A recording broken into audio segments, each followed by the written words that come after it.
here we are just outside the castles of Babolat, where King Berkey and his little jester Badger like to stroll around, looking at board games that were planted in the years gone by and seeing which of these are still standing in the woods of Evergreen.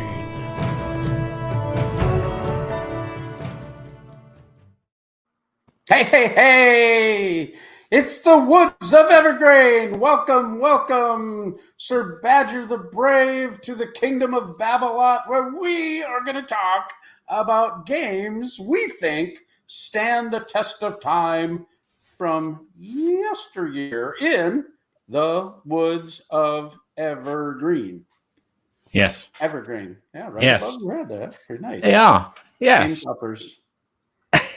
And yeah, game toppers. Evergreen game toppers. Yes, Evergreen. Green. Made with blue spruce. It seems fun. As you were saying before the show, it seems a bit funny that we're talking about games from 2020. Which is it's not like that long ago. The whole stick, the woods of Evergreen, the whole idea behind this show was, evergreen titles. And we think of the big games that are considered evergreen titles like Ticket to Ride and Settlers of Catan and, some of those big, massive games that have, code names that have been around forever. And they just keep selling and selling and selling. But as the years progress, we're getting closer to a current time frame. 2020 is only 4 years out. It seems like yesterday to me. Yeah. I mean, doesn't it feel that way to you, kind of? Yeah, because I spent most of 2020 in this room. So it's like I haven't left this room and my job is in this room and my life is in this room. So it's like it's still locked down. Yeah. Well, it's interesting. I think it's almost like this is becoming our favorite games of that year. And yet we do have the twist on this, that these are games we think have the potential, at least, to be evergreen titles, games that will continually be highly revered and sought after, and hopefully, continuing to be available and sell. Yeah, and if not for the general public, maybe just for ourselves. These are games that we will keep playing every chance that we get. I know that I can say that for some of these games. Well, all three of these games here. So. Yeah, that's exactly how I feel about the three that I selected. They're definitely games that won't be leaving my collection anytime soon. I could never see them leaving. So that's kind of a definition for this show. And yet we still have that kind of overreaching universal term of evergreen titles type of thing. Hey, Tim's here. Welcome, Tim. So glad to have you on the show. Thanks for joining us. Hello. Woo-hoo. Well, we might as well just get at it. So, number one from Berkey? Yeah, in no particular order. They're just... In no particular order. No. Oh, no particular order. So, we're not going to rate them. We're not going to put them as mine are better than yours or anything like that. And we're not going to stick them down a chimney.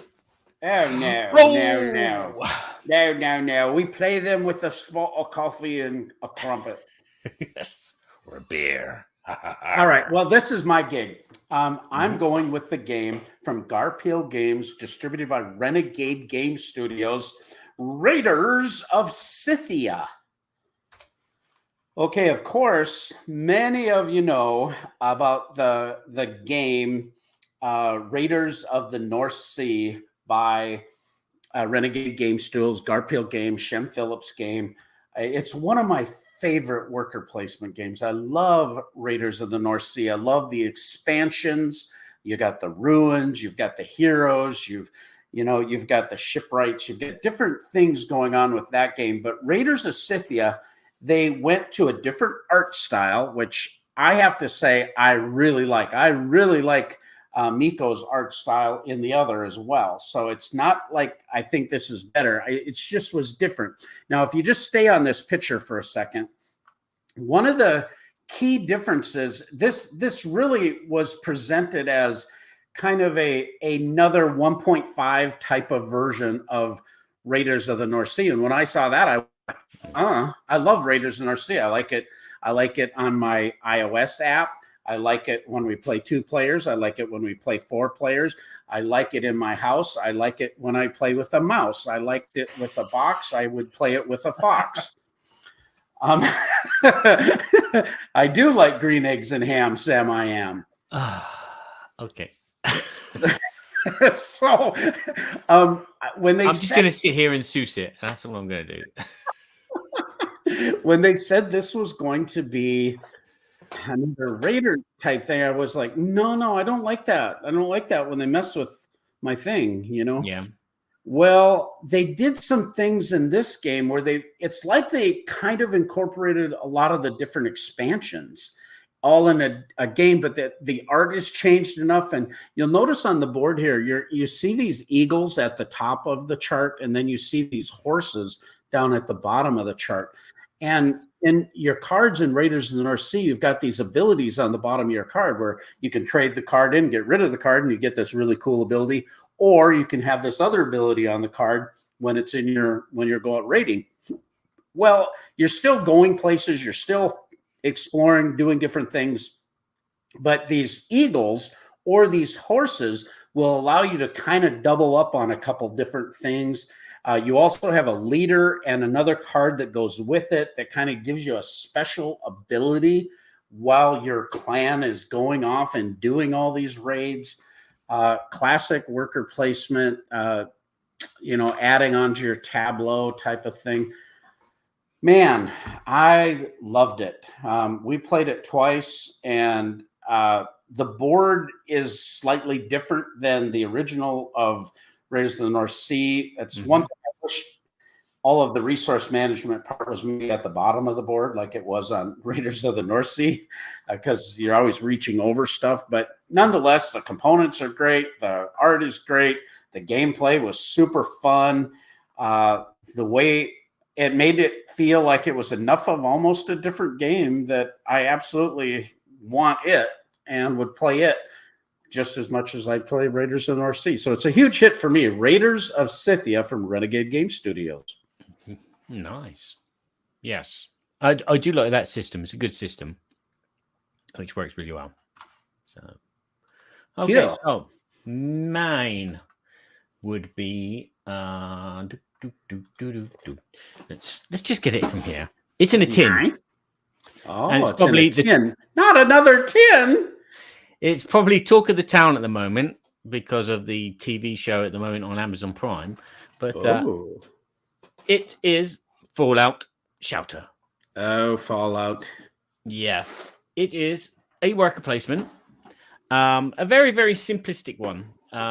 This game is not too complicated and it can be taught pretty much to anybody, where you're each trying to vie to be the overseer of a vault, and you each have a level that you're going to be building on. And so you'll start with a couple of workers, and then there'll be some spaces which everyone can build on.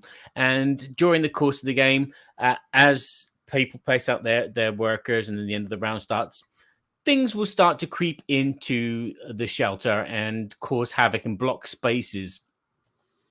So this game plays from 2 to 4 players, and what you're going to be doing is collecting resources, which you're going to be using to build other things, and will send your workers out to collect resources, which are normally kind of like bonuses which help you fight, and also to give you points at the end of the game. So like multipliers for the amount of water you have, or multipliers for the amount of equipment that you equipped your team with. And that's pretty much it. You just keep going until one player has built 6 rooms on their level, and that will signify the end of the game. And then you score from whatever you have. Happiness, that's it. You score from your happiness. There's some nice little integration of the real game in there as well in regards to the specials. So you can actually get a bonus if you send a certain character, certain worker, which has been trained on one of the skills like luck or perception, and that will give you extra resources. But yeah, it's very, very simple. Plays pretty quickly. You're playing in about 40 minutes. But it's an enjoyable, simple worker placement, which is very easy to get to the table. And I think it'd be even easier to get to the table now due to the fact that the show's out. And it comes, it's beautiful tin, beautiful insert as well that goes with it. So I really enjoy this game. I just wish there was an expansion to make it a bit more replayable.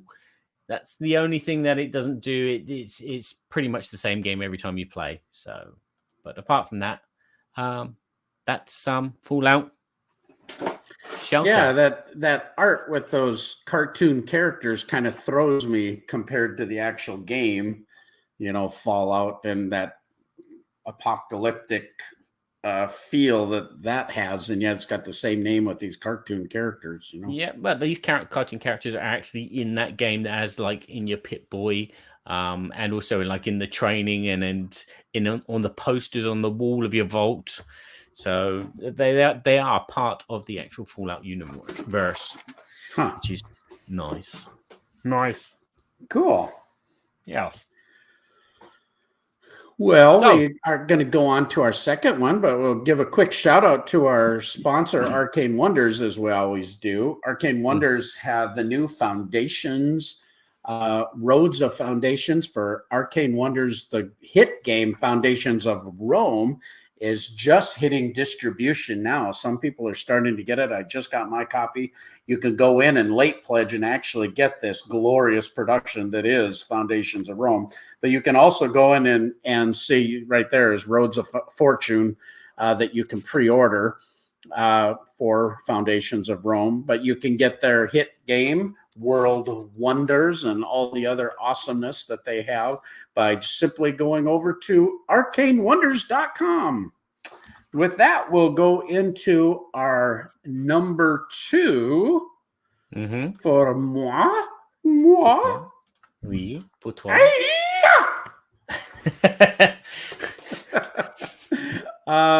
I'm going to go with another game that when these two games came out, they were similarly people were talking about them in the same breath, almost comparing them, which I thought was really weird because to me they seem like very different games. But this particular game was called Dune Imperium. They're both games. Of course, they've got some expansions excuse me, that have come out for this game now with part 2 of the movie coming out. I feel like this is just one of these main deck building, worker placement hybrid type of games. And we've talked about this before, but this game still is kind of the hotness. They came up with that new version of it called Uprising or Dune Imperium Uprising. I think it's called Uprising, the new version, which has the big sandworms that come in and brought in some different mechanisms. Some people think it's better. I really like the version that I have with all the different expansions, and I've got the big box with the leaders. I don't know. This game, it's got that epic worker placement, resource management, you got a little bit of conflict with area control with the battle area that you're being mindful, but you're trying to go up different tracks and get different influence to get victory points. It's a little bit of a race. A lot of people have heard about this game, so I don't need to go too deep into it, but I just find the mechanism of the drafting, the mechanism of the worker placement, the tension, that's which spots do you go to? Oh, I really want to go there, but I got to get some water first. And so you're just trying to figure out that puzzle. I love this game. It's just a fantastic game. Dune Imperium. Number 2. Number 2. Nice. I played it. It was okay. Didn't make much of an impression on me, but there were other games. I don't know. It might have been the hype thing. People say, "Oh, this game's amazing," and then it got out on the table, and I was like, "Okay, yeah." But anyway, my number 2. I'm gonna get some hate mail. Tim's he's gonna bug me.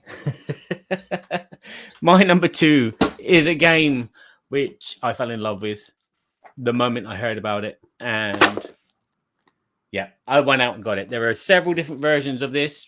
It's from Haba. It's their kind of like one of their adult line games called The Key.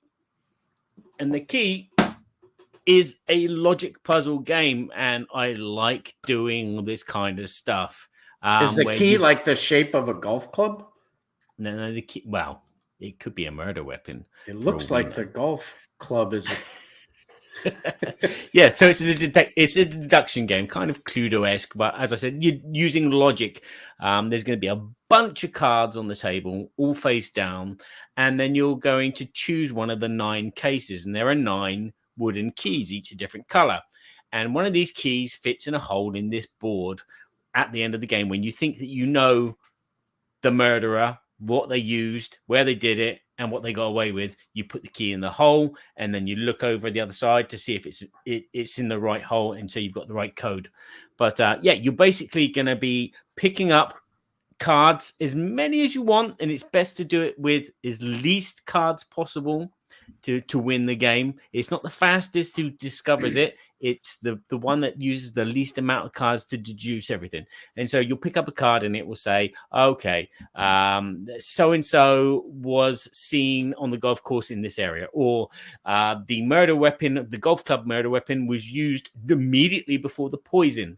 And so you're kind of building up this puzzle and you're ticking off boxes and you're going, okay, if that was there and this was here, and then eventually everything falls into place. You get a 4-digit code, and as I said, you put the key in the hole with the code to see if you've deciphered it. And as I said, the player that deciphers it with the least amount of cards, or the least amount of points on cards, because these cards have 2 or 4 points on them, as you can see there, that will decide the winner of the game. It is enjoyable as hell. I like playing this solo. I like playing this with other people.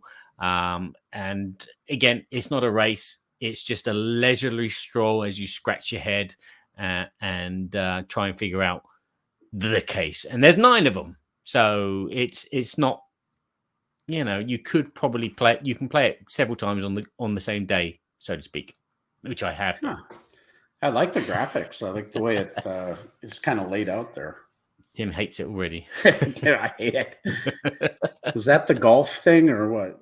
Possibly. And no hate from me. People probably wouldn't agree with my number 3. Tim says his number 3 is Mariposo. I've been wanting to play that, but I haven't played it. I don't know what that is. I think that's an Alexander Pfister game, isn't it? So it's a heavy Euro, if I remember right, and I would probably like that. But yeah, so all right. Well, hey, that's great. Number 2. So from our final sponsor, of course, it's Game Toppers. Yep, right there. This video was made possible with the help of Game Toppers. Upgrade your gaming experience with a Game Topper. There you go. Yes, sir. Upgrade your favorite dining room kitchen table with a topper that converts it into a high-end board game table, or get our leg kit and our dining covers and have a full table experience with over 30 thematic game mats, all kinds of awesome accessories. But one of the things that's happening is our late pledge manager from our last Kickstarter is only going to be up for 2 more weeks through the end of April, and then that baby's going away. So over 40 stretch goals, the Young Sherlock movable coffee table, children's table, all of the big map bundles that saved you hundreds of dollars, where you'd actually get a free map rack almost with the pricing. It was crazy blowout prices and some amazing package deals. We're going to allow 2 more weeks. So we're shutting that down because we're already done basically with fulfillment. We just sent off all of the product going to the UK and to the European Union. And so we've really been way ahead of schedule with all of our fulfillment. Super exciting that we're doing that. But these products that you late pledge for now, they're going to be delivered within the next 2 weeks also. So you're not going to have to wait. It's almost like just buying it from our web store, but you're taking advantage of all the amazing values that came on the Kickstarter. So go over to GameToppersLLC.com and click Late Pledge. You'll see all the goodies and all the wonderful values that you can take advantage of, but it's a limited time. You got 2 weeks. Go for it. Jump in, get in on the gamer goodness, and love to have you a part of Game Nation. Boom. Yay. Oh, there's some noise in the background. Mic drop. Mic drop. Well, that being said, we have something that has never happened exactly like this before. Oh, yes, it has. Not like this. Not like this. What do you mean? Because we've never done it on a Woods of Evergreen. We've never done it at the very same time where we announced our joint #1 Words of Evergreen selection. Not #1. It's just a crossover. Oh, come on. It's not #1. Come on. Well, okay, it's #1 for me. Matter if it's #1. It's probably my highest rated game from 2020. So, yeah. It's not my highest rating actually either. So I'm lying. It just sounds good. There it is. Lost Ruins of Arnak. Yes, or in French, Les Ruines Perdues de Narak. Yes, I knew that. Yes, You know that. It's very, yes, I knew. very heavy box. Very heavy box. This is one of those rare games that I actually bought an insert for because I love it so much. I don't go out and buy inserts for every single game, and I don't sleeve every game. This is a game which is sleeved as well. So it's sleeved, it has an insert, and I also have the expansion in there. You know how much I love that game? I love that game so much. You're supposed to say, how much do you love it, Berkey? How much do you love it, Berkey? I'm so glad you asked. I love it so much that we hired Vincent Dutray, one of the top board game artists, in my opinion, in all the world, to do a jungle adventure map. Oh, yeah, baby. And when you play Lost Ruins of Arnak on that jungle map, you can't find it. Like, it's hidden in the retaining suspension bridge. Yeah, no, it's the coolest thing ever. Actually, when I love this game so much, and I was talking to Vincent about it, and we had a couple different ideas. I said we really need an adventure jungle map, and he came up with the coolest jungle map ever. And it looks so great on there. It was even with Dune Imperium, we ended up doing a desert dune map that's like just the best for Dune Imperium too. But these are some really big titles that these maps just look amazing with. But that's a little side note. Go ahead and tell us why you like this game. Oh, I like this game because it's just on the outreaches of my brain capacity. It's a deck builder. It's a resource management game. But it's quite a heavy one. I thought Goldfish was just outside the recesses of your brain activity. Go fish. So this game is it is a deck builder where your actions are only limited by the amount of things that you can do. So on your turn, you can use a card to do an action on it, or use it for the resources. These cards are multifaceted as well, so you don't have to get the resources on the card. They also give you some transport, which will take you to a location. If you spend the right amount of resources, you can go to a location. If you're the first person there, you're going to get a bonus of extra resources, and you'll encounter a strange creature. If you don't defeat that creature on that round, you get a fear card added to your deck, which clogs it up a bit. But these fear cards are useful. You can use them to walk to one of the nearby camps. And as the game goes on, it's only 5 rounds. You're going to be exploring locations to get resources and fight monsters. But you're also going to be researching with the research. Which more resources and victory points at the end of the game.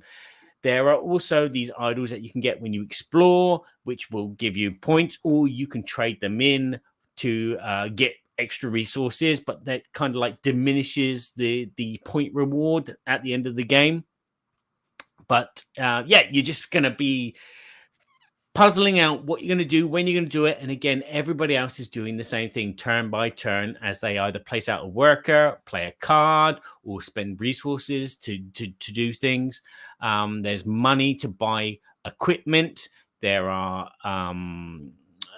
compasses which are used to explore and also get these artifacts. And these artifacts change the game. There are so many in the base game that no game seems to play the same twice. It's the same thing, but you're going to be like, okay, I'm going to go mainly up the track here, or I'm going to do more exploring, or I'm just going to get all this stuff. So there's loads of different ways to play and win the game. And it is just a nice kind of puzzle game. Again, it reminds me very much of the Key, where it's just like you are using your brain to its fullest capacity. And it does kind of feel laid back, but maybe some people don't like playing it laid back. It can be played solo. I've done a lot of solo plays with this game. It's beautiful. How do you like it? How do you like it solo? It's not too bad. It's like one of those rare games that I don't mind solo. Unlike a lot of games where it's just turn a card and it's like, yeah. But with this, it's a bit more challenging. You can change the level of the challenge. And again, I just like playing this game. I just want to play it with people. But it's hard to find a group of people that are, again, like this kind of heavy game. It's not the heaviest game in the world. But do you have the Leaders expansion? I have the Leaders expansion. I've tried playing with a different character, which does change the game again, with the different powers. You've got the eagle that you can send off and collect stuff. And that's always a nice thing. Do you let it just keep flying and so it brings you back a really, really good resource, or do you just send it a little way to get just a little cheapy resource? Yeah, all of these leaders have different decks as well. So your deck is not going to be the same at the beginning as in the base game. Everyone's deck is the same. But yeah, I can't talk more about this game because it's just got so many little moving cogs, and there's so many paths to victory, I think, too. There's just different ways if you want to go for all the monsters and get all those victory points, or if you want to get to the top of that research track and get those temples, and they can be worth an awful lot, but you can't really do everything. So you've got a little bit of that.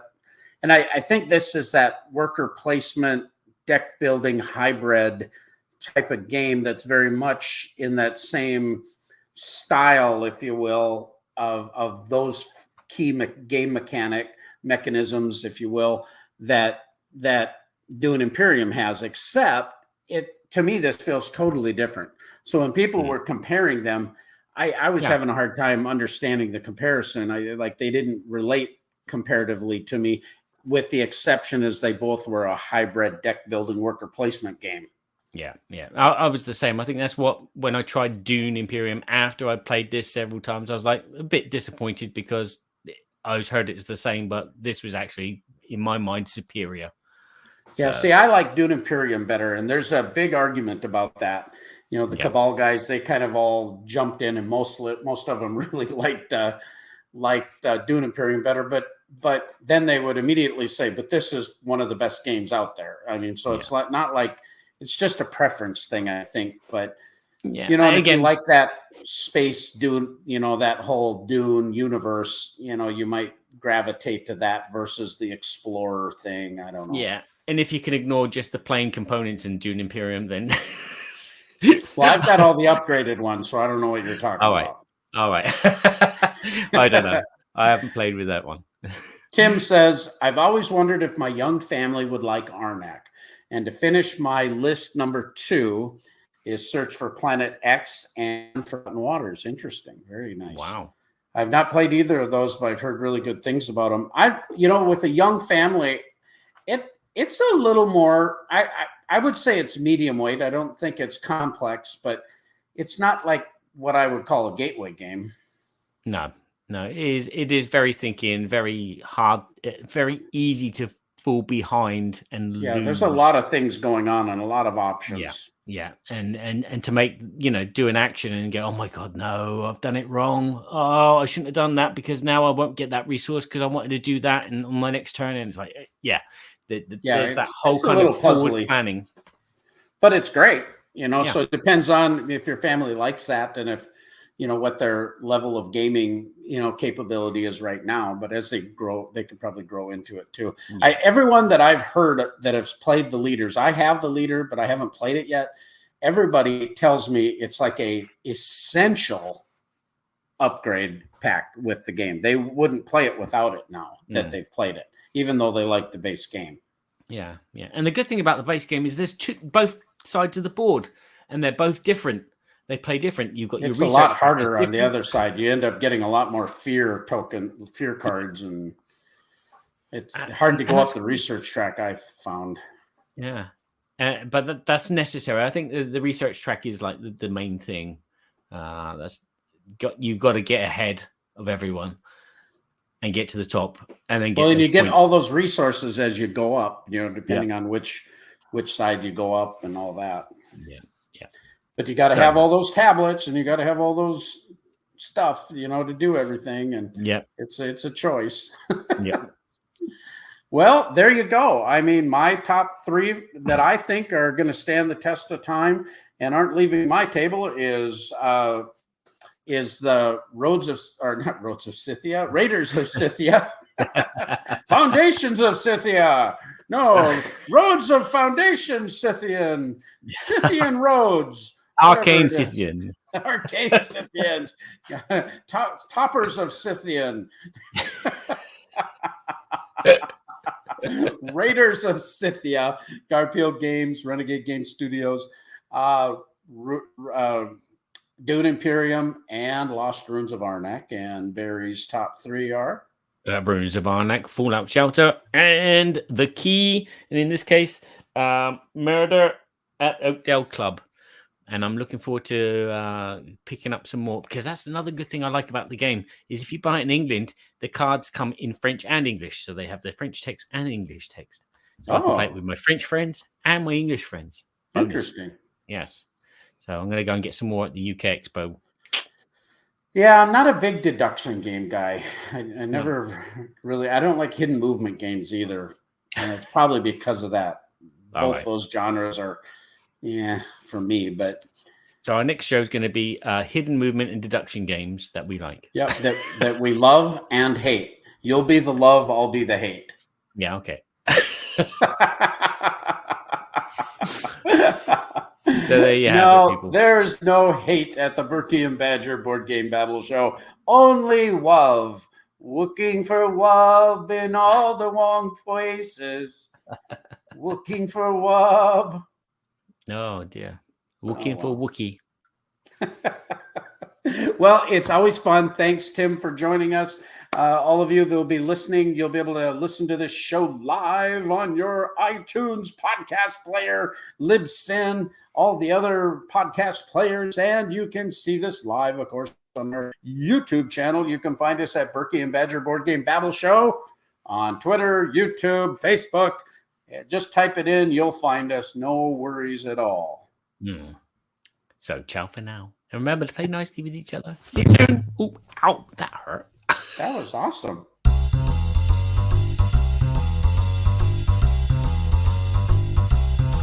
We're so glad we had this time together. And now it's time to go.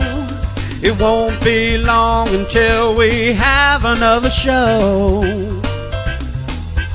So keep us in mind, get online. Berkey and Badger will be back in no time. In no time. In some time. Well, right now, actually.